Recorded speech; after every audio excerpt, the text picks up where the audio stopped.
에어컨 리모컨의 이 버튼 하나만 잘 눌러도 하루 종일 틀어도 전기요금 걱정을 줄일 수 있습니다. 많은 사람들이 에어컨을 켜는 순간부터 매달 몇만 원씩 손해를 보고 있었을지도 모릅니다.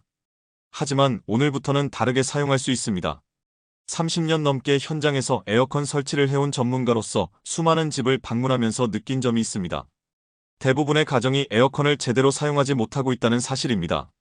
하지만 몇 가지 방법만 실천해도 전기요금을 절반 이하로 줄일 수 있습니다. 실제로 제가 관리했던 한 집에서는 이 방법을 적용한 뒤 한 달 전기세가 28,000원밖에 나오지 않았습니다.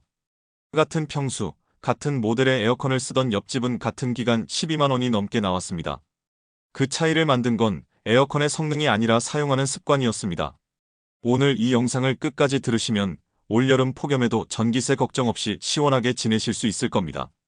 에어컨을 하루 종일 틀어도 전기세가 걱정되지 않고 심지어 정부에서 최대 70만 원까지 지원받을 수도 있습니다.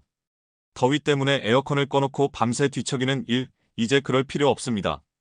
에어컨을 아껴 쓴다고 해서 전기세가 무조건 줄어드는 건 아닙니다. 실제로는 그 반대인 경우도 많습니다. 많은 분들이 전기세를 줄이기 위해 외출할 때마다 에어컨을 끄는 습관을 갖고 계십니다. 예를 들어 30분 정도 마트에 다녀오거나 동네 병원에 잠깐 들를 때 에어컨을 꺼두는 게 당연하다고 생각하실 수 있습니다. 하지만 특히 인버터형 에어컨을 사용하는 경우 이 습관이 오히려 전기세를 올리는 원인이 됩니다. 왜냐하면 에어컨은 껐다가 다시 켤 때 전기를 가장 많이 사용하기 때문입니다. 외출 후 돌아와서 에어컨을 다시 켜면 처음 5분간은 평소보다 3배 가까운 전력이 소모됩니다. 실내 온도가 30도까지 올라간 상태에서 다시 26도로 낮추려면 실외기가 최대 출력으로 작동하면서 엄청난 전기를 소비하게 되는 거죠. 이 순간이 바로 가장 비효율적인 시간입니다. 마치 정차한 자동차가 갑자기 시속 100km로 가속하는 상황과 같습니다. 반면 에어컨을 계속 켜둔 상태라면 실내 온도는 일정하게 유지되고 실외기는 잠깐씩만 작동하면서 전기 소비가 줄어듭니다. 일정 속도로 주행하는 자동차처럼 에너지 효율이 훨씬 높아지는 겁니다. 제가 현장에서 수없이 실험해본 결과 외출 시간이 90분 이하라면 에어컨을 그냥 켜두는 게 더 경제적입니다. 출근처럼 몇 시간 이상 집을 비우는 경우는 꺼도 되지만 마트, 미용실, 병원처럼 잠깐의 외출이라면 오히려 켜두는 편이 낫습니다. 많은 분들이 제습 모드를 쓰면 전기를 덜 먹는다고 생각합니다. 바람이 약하니까 전력도 덜 들어간다고 느끼는 거죠. 하지만 실제로는 냉방이든 제습이든 실외기가 똑같이 작동하기 때문에 전기 소모는 거의 차이가 없습니다. 제습은 조용하게 느껴지고 바람도 덜 나오지만 안에서는 냉방처럼 계속 전기를 쓰고 있는 겁니다. 그래서 체감만 조용할 뿐 전기요금에는 큰 도움이 되지 않는 경우가 많습니다. 그렇다고 제습을 쓰면 안 된다는 말은 아닙니다. 특히 습한 날, 비 오는 날, 장마철처럼 공기가 눅눅할 때는 제습이 훨씬 쾌적하게 느껴질 수 있습니다. 같은 온도 설정일 때 제습 모드는 냉방보다 약 2.7배 더 많은 습기를 제거한다는 실험 결과도 있습니다. 바람은 덜 나오지만 오히려 몸은 더 뽀송하고 시원하게 느껴지는 거죠. 여기서 중요한 포인트는 제습을 처음부터 켜면 안 된다는 점입니다. 에어컨을 켤 때는 냉방 모드로 실내 온도를 먼저 확실히 낮춘 다음 그 시원한 상태를 유지하고 싶을 때 제습 모드로 바꾸는 게 가장 효과적입니다. 처음부터 제습 모드를 켜면 실내 온도가 잘 안 내려가고 실외기는 계속 돌아가면서 전기는 전기대로 쓰이게 됩니다. 그런데도 방은 시원하지 않으니 참 답답하죠. 그래서 여름철에는 냉방과 제습을 나눠서 잘 활용하는 게 중요합니다. 먼저 냉방으로 시원하게 만들고 이후엔 제습으로 뽀송한 상태를 유지하는 방식. 이게 가장 쾌적하고 전기세도 아끼는 조합입니다. 또 한 가지 많은 분들이 놓치고 있는 게 바로 바람의 방향입니다. 에어컨 바람을 보통 다리나 발 쪽으로 직접 맞게 틀어두시는 경우가 많습니다. 순간적으로 시원하긴 하지만 이건 잘못된 사용입니다. 차가운 공기는 아래로 내려가고 뜨거운 공기는 위로 올라간다는 건 기본적인 원리입니다. 그런데 바람을 아래로만 향하게 하면 냉기가 바닥에만 머물고 머리 위쪽은 여전히 뜨겁게 남아있게 됩니다. 결국 센서가 방이 아직 덥다고 판단해서 실외기가 계속 작동하게 됩니다. 전기를 계속 쓰지만 방 전체는 좀처럼 시원해지지 않는 겁니다. 해결 방법은 간단합니다. 바람 방향을 위쪽, 천장 쪽으로 향하게 설정하세요. 그러면 냉기가 천장에서 아래로 부드럽게 퍼지면서 방 전체를 고르게 시원하게 만들어줍니다. 이렇게 순환이 잘 이루어지면 에어컨이 더 빠르게 목표 온도에 도달하고 그 이후에는 실외기가 쉬게 되니까 전기세도 자연스럽게 줄어듭니다. 제가 직접 설치했던 두 가정에서도 실험해봤는데 같은 모델의 에어컨을 사용한 집이었지만 바람 방향 하나로 전기세가 무려 56,000원 가까이 차이 났습니다. 작은 습관 하나가 큰 차이를 만든 거죠. 그리고 또 하나 중요한 점은 에어컨 앞에 가구를 두면 안 된다는 겁니다. 장롱이나 냉장고처럼 큰 물건이 에어컨 바로 앞을 막고 있으면 바람이 제대로 퍼지지 못하고 공기순환이 되지 않습니다. 마치 선풍기 앞에 벽을 세워놓은 것처럼 냉기는 뿌려지지도 못한 채 막히게 되죠. 이럴 경우 실외기는 더 오래, 더 세게 돌아가야 하기 때문에 당연히 전기세도 올라갑니다. 바람이 넓게 퍼져야 방 안 공기가 움직이고 그 순환 덕분에 설정 온도에 빠르게 도달할 수 있습니다. 그래야 실외기도 멈추고 전기세도 줄어드는 구조가 되는 겁니다. 가구 배치 하나, 바람 방향 하나가 이렇게 큰 차이를 만들어냅니다. 전기세를 아끼고 싶다면 에어컨 성능보다 이 기본적인 습관부터 꼭 점검해 보세요. 에어컨 리모컨을 자세히 보면 오토, AI, 절전, 에코, 스마트 같은 버튼이 있습니다. 다시 한번 말씀드릴게요. 오토, AI, 절전, 에코, 스마트 같은 버튼이 있습니다. 그동안 잘 몰라서 안 눌러보셨다면 오늘부터는 꼭 확인해 보세요. 이 기능들은 이름은 달라도 하는 일은 비슷합니다. 에어컨이 스스로 온도, 습도, 사람 수를 파악해서 똑똑하게 작동하는 기능입니다.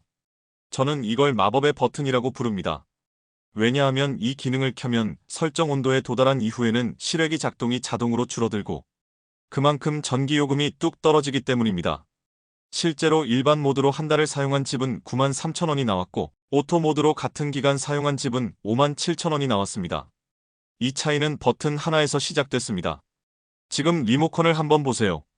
오토, AI, 절전, 스마트 같은 글자가 있으면 바로 눌러보시고 모드 버튼을 여러 번 눌러보면 화면에 해당 기능이 나올 수도 있습니다. 그마저도 없다면 설정이나 기능 버튼을 눌러 확인해보세요. 2010년 이후 나온 대부분의 에어컨은 이 기능을 가지고 있습니다.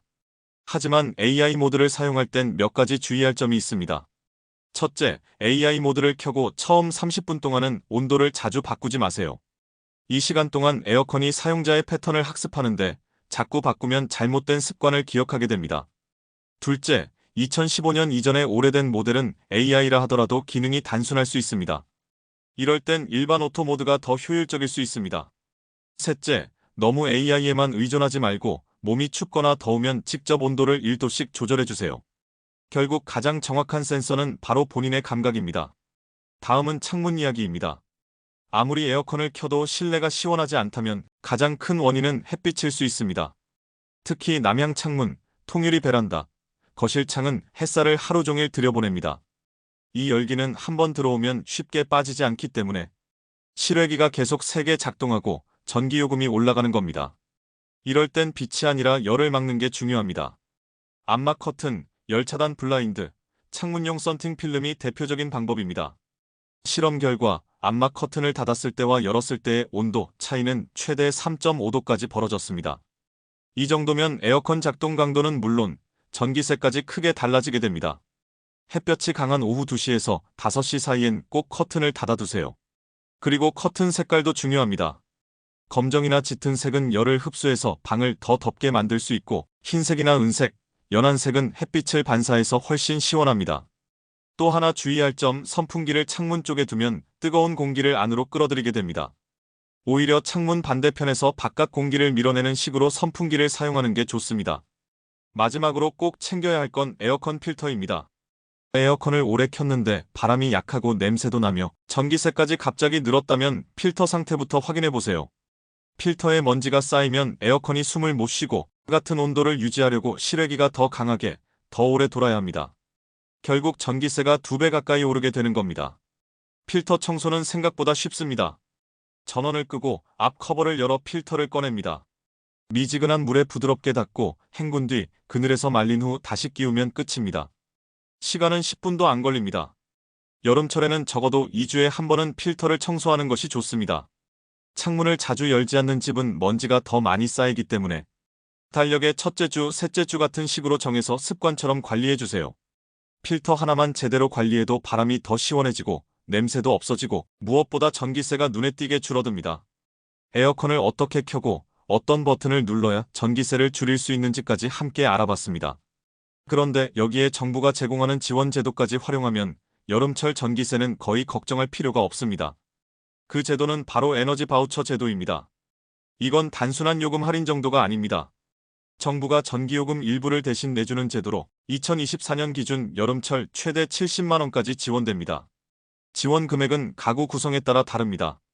1인 가구는 약 29만 원, 2인 가구는 약 40만 원, 3인 가구는 53만 원, 4인 이상은 최대 70만 원까지 지원받을 수 있습니다. 전기요금 고지서에서 자동으로 차감되거나 에너지 바우처 카드로 지급되어 사용할 수 있습니다. 신청 자격은 생각보다 넓습니다. 기초생활수급자, 차상위 계층 중 세대원의 65세 이상 어르신, 6세 미만 아이, 임산부, 등록장애인, 희귀질환자, 한부모 가정이 포함되면 대상이 될 수 있습니다. 나는 안 될 것 같아라고 생각하지 마시고 가까운 주민센터에 문의해보세요. 의외로 해당되실 수 있습니다. 신청 방법도 간단합니다. 신분증과 주민등록등본만 가지고 거주지 주민센터에 방문하시면 됩니다. 신청서 작성은 3분이면 충분합니다. 이 바우처는 여름철 냉방비뿐 아니라 겨울철 난방비에도 적용됩니다. 즉, 1년에 두 계절 모두 혜택을 받을 수 있다는 겁니다. 안타깝게도 작년에도 수십만 명이 이 제도를 몰라서 신청하지 못했습니다. 정말 아까운 일입니다. 혹시 가족이나 지인 중에 해당될 만한 분이 있다면 꼭 알려주세요. 당신이 영상 하나를 공유하는 것만으로 누군가의 여름 전기세가 절반으로 줄어들 수 있습니다. 정보는 나눌수록 커집니다. 오늘 들으신 내용을 하나씩만 실천해보세요. 에어컨을 켜는 그 순간부터 당신의 전기세는 달라질 수 있습니다. 더 이상 무더위를 참고 견디는 여름이 아니라 전기세 걱정 없이 시원하고 뽀송한 여름을 보내는 것. 그건 이제 선택의 문제입니다. 지금까지의 내용이 도움이 되셨다면 좋아요와 구독을 눌러주세요.